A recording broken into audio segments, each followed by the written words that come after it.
Welcome back to my channel G learn mathematics.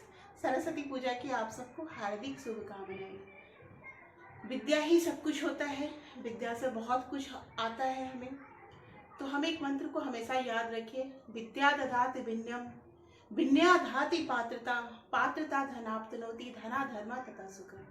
विद्या से विनय आता है, विनय से पात्रता आती है, पात्रता से धन मिलता है और धन से सुख मिलता है।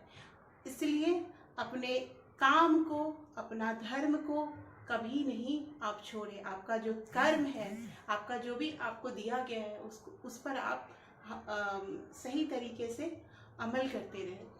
और हम लोग इसके साथ ही स्टार्ट करते हैं एप्लीकेशन ऑफ बर्नौलीज थ्योरम। हमने कल बर्नौलीज थ्योरम पढ़ा एंड बर्नौलीज थ्योरम के लिए कंडीशंस हमने रखा क्या कि फ्लूइड कैसा होना चाहिए, इरोटेशनल होना चाहिए, नॉन विस्कस होना चाहिए, इनकम्प्रेसिबल होना चाहिए। वो सारे कंडीशन इसमें भी हैं।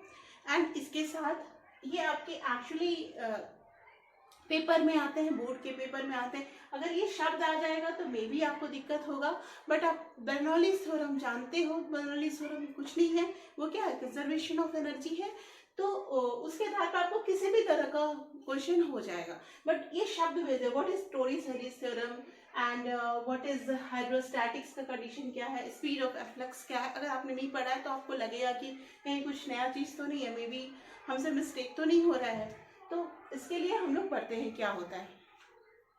हाइड्रोस्टैटिक का कंडीशन क्या होता है, जब एक tube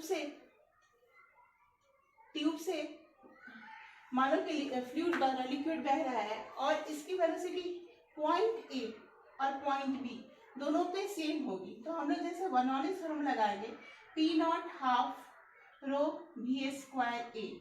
but what is this is V A बराबर बी बी, है ना। और यहाँ भी पी नॉट है तो यहाँ भी पी नॉट हो जाएगा प्लस, और ये मान लो कि ये एच डिस्टेंस पे है ना। तो P naught plus half rho B A square B and A point मान लो ये एच डिस्टेंस पे है, ये भी एच डिस्टेंस पे है। तो इन दैट केस हमारा क्या प्रेशर होगा, तो ये हम लोग इसको लिखेंगे। तो ये हमारा क्या हो जाएगा, यहाँ पर का प्रेशर पी नॉट एटमॉस्फेरिक हो गया, पी नॉट लिखिए या पी ए लिखिए। यहाँ पे हम लोग पी भी लिखते हैं। और ये मान लो कि मैंने दोनों को बराबर लिखा है। मान लो कि ये एच हाइट पे है, H1 हाइट पे है, H1 पे है, ये H2 पे है। इन दैट केस क्या होगा, तो हम इसको क्या लिखेंगे, रो जी H1 plus rho G H2, है ना। बट भी ए और भी बराबर, तो ये टर्म ही खत्म हो जाएगा। पी ए नहीं, ये टर्म खत्म हो। पी नॉट अगर प्रेशर बाहर का लेते हो दोनों साइड, तो दोनों साइड है, अगर दोनों साइड ओपन है तो ये ऑटोमेटिकली खत्म हो जाएगा। तो हमारे पास क्या बचेगा, P A minus P B is equal to rho G H2 minus H1। बस हाइड्रोस्टैटिक के कंडीशन में क्या याद रखना है, भी ए बराबर भी बी एज गिवन, ठीक है। उसके बाद हम लोग पढ़ते हैं स्पीड ऑफ इफ्लेक्स। ये क्या होता है, सपोज कि कोई लिक्विड ए से बी पे जा रहा है, A2 पे जा रहा है, तो उसकी वेलोसिटी क्या होगी। तो हम लोगों ने बर्नौलीज थ्योरम लगाना सीखा कंजर्वेशन ऑफ एनर्जी का यूज करके। इसको हम लोग मिटाते हैं, हम लोग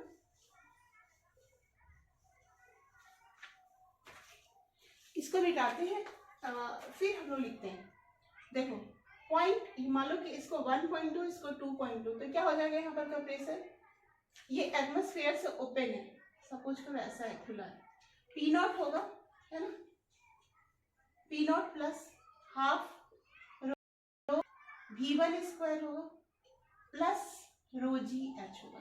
अगर इसको हम लोग यहाँ पर के पॉइंट को रेफरेंस लेते हैं, एक्स एक्सिस लेते हैं, यानी कि हमने जो एच काउंट किया है, इस यहाँ से काउंट किया है, तो इस पॉइंट पर का A2 पॉइंट पर का क्या होगा, यहाँ भी चूंकि यहाँ पे एटमॉस्फेयर है तो P naught plus half rho V2 square plus ये चूंकि जीरो पे है, जीरो लेवल पे है, 0 0 लेवल पे है, तो हम इसको ऐसा लिख सकते हैं अब देखो ये पी नॉट कैंसिल आउट हो गया, तो हमारे पास क्या बचा, half rho v1 square minus half rho v2 square plus rho ji H equal to 0। इसको हम लोग क्या लिख सकते हैं, रो को खत्म हो जाएगा तो हम लोग इस साइड इसको डाल के half v2 square minus half v1 square equal to G H लिख सकते हैं, या v2 square minus v1 square equal to 2gh लिख सकते हैं। ठीक है, अब यहाँ पे एक कंसिडरेशन हमको करना है। क्या कंसिडरेशन है, एक कंसिडरेशन क्या है कि a1 is much much greater than a2। ये जो एरिया है जो दिख रहा है आपको फोटो में, वो a1 much much greater than a2 है। हमको क्या, मैंने क्या आपको कल सिखाया कि हमको पहले इक्वेशन ऑफ कंटिन्यूटी यूज करना है। तो इक्वेशन ऑफ कंटिन्यूटी क्या होता है, a1 v1 is equal to a2 v2। तो हम लोग यहाँ पे a1 हमको ये स्पीड निकालना है, v2 स्पीड निकालना है, तो हम लोग क्या करते हैं, v1 बराबर लिख देते हैं a2 v2 बाई v1। तो हम लोगों का क्या आ जाएगा, v2 square minus a2 by a1 a2 by a1 v2 square by v1 square, ये v1 का वैल्यू आ गया v1 का a2 square by a1 square, v2 square किसका वैल्यू आ जाएगा, v1 स्क्वायर का इज इक्वल टू 2gh, है ना। अब हम लोग क्या लिख सकते हैं, v2 स्क्वायर को कॉमन लेके 1 minus a2 by a1 is equal to क्या लिखेंगे, 2gh। अब देखो a1 मच मच बिगर है, मान लो कि a2 अगर 0.001 है, ये 1 इतना इतना इतना इतना है, तो इसके रेशियोज क्या होंगे, अभी हम लोग क्या कर सकते हैं, इसको ऑलमोस्ट नेग्लेक्ट कर सकते हैं, है ना। तो हम लोग ये अराउंड 0 की तरफ 0.000 ऐसे करके रख सकते हैं। तो 2gh किसके बराबर हो गया, v2 स्क्वायर के बराबर, और v2 इज इक्वल टू क्या हो जाएगा, अंडर रूट 2gh। ये उसी तरह है जैसे कि फ्री फॉल बॉडी को जब हम ऊपर से भेजते हैं तो क्या हो जाता है, half M B square is equal to M G potential energy के बराबर होता है, और V square is equal to 2gh, तो v बराबर क्या हो गया, अंडर रूट 2gh। इसी को हम लोग टॉरी-सैलीज थ्योरम भी बोलते हैं।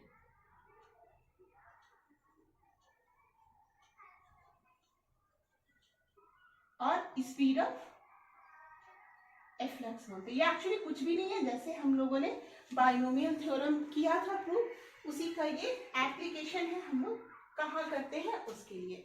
अब उसके बाद हम लोग देखते हैं वेंचुरी मीटर में हम लोग कैसे करते हैं। ठीक है, तो आप लोग इसको तब तक लिखिए।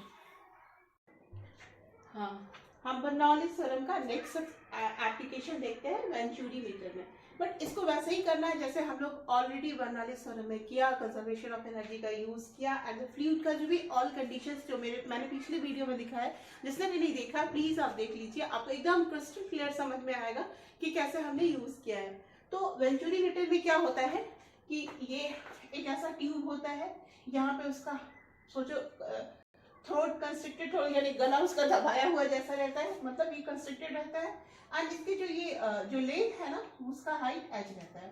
अब यहाँ से आप ये भी कह सकते हो कि P1 माइनस P2 जो प्रेशर का डिफरेंस है वो क्या है, रो जी एच का, जो हम लोगों ने पहले प्रिंसिपल पढ़ा उससे।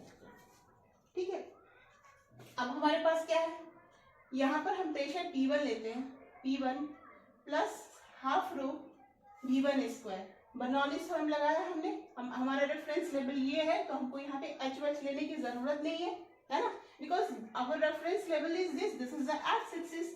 तो हम ऊपर से अगर यहाँ पर ट्यूब रहता तभी तो हम यहाँ पे इसका पोटेंशियल एनर्जी का कंसीडर, तो P1 plus half rho V1 square is equal to P2 plus half rho V2 square.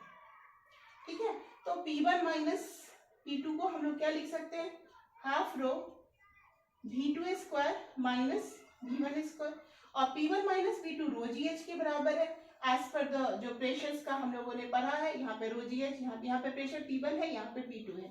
हमें जैसे हम लोग बर्नौलीज थ्योरम में क्या करते थे कि हमने ऐसे एक ट्यूब लिया, इस h हाइट पे लिया, तो हम लोग ये रो जी एच लेते थे। अभी हमारा क्या है, इसको उलट दीजिए, इसी को रेफरेंस लेवल में आ जाइए और हाई टच। जो बर्नौली थ्योरम का कंडीशन लिया था ना, इसको ऊपर लिया था, अभी क्या किया, इसको नीचे कर लिया। This condition is the venturi meter का कंडीशन। ये तो हम लोग पढ़ चुके हैं, इसको मिटा देती हूँ। ठीक है, ये हमारा क्या है, वेंचुरी ट्यूब का कंडीशन है। ठीक है, जो बर्नौलीज थ्योरम में हमने ऊपर ट्यूब रखा था उसको नीचे रख दीजिए और हाई, ऐसे जो एच का डिफरेंस है ये कंडीशन है, और ये हमारा क्या है, रेफरेंस लेवल है।